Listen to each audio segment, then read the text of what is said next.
sariling picture natin, pwede na natin gawing sticker yan sa ating messenger.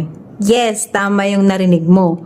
Pwede mong gawin yung picture mo, image mo, gagawin mong sticker. At choices mo, ikaw na yung bahalang maggagawa ng gusto mong gawing sticker gamit ang mukha mo.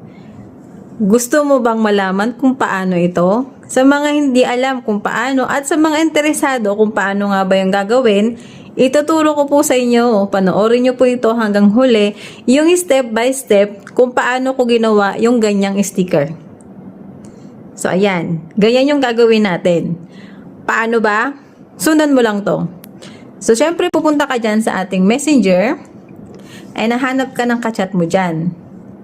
And then, i-click nyo po yung emoji dyan sa baba. I-click mo po yan. And makikita mo po dyan yung create sticker edit. Ayan, yung naka-arrow na yan. I-click nyo lang po yan.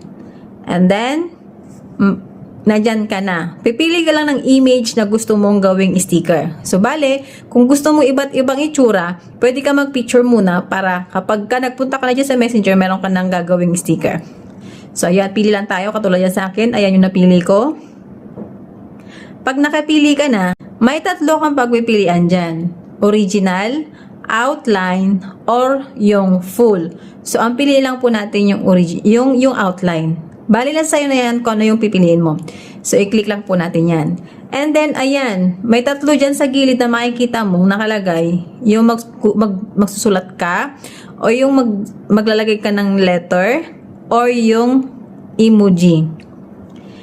Emoji na choices mo. Sa example, yung emoji, gusto mo maglagay ng mga something pa dyan sa image na yan. Maglagay tayo ng cloud. And then, ayan. Hanapin lang po natin dyan sa search bar yung clouds. And then, pag nakapili ka na, i-click mo lang po yan. And then, pupunta naman tayo dyan sa may text. And then, ilalagay lang po natin. Ikaw na bahala kung ano yung gusto mong ilagay dyan. Kunwari yan sa akin, what? O, diba? Ayan. Kunwari yan, what? And then, type lang po natin yan and then okay. So, syempre, sa text pala, wag niyong kakalimutan kasi diba, yung cloud natin is yung white yung background. So, syempre, kailangan ang ilalagay niyo dyan na color ng text is black or blue or red. Nasa sa inyo na yan. Basta make sure palitan niyo po ng kulay kasi white po yung kapag pag nag-type ka nyan.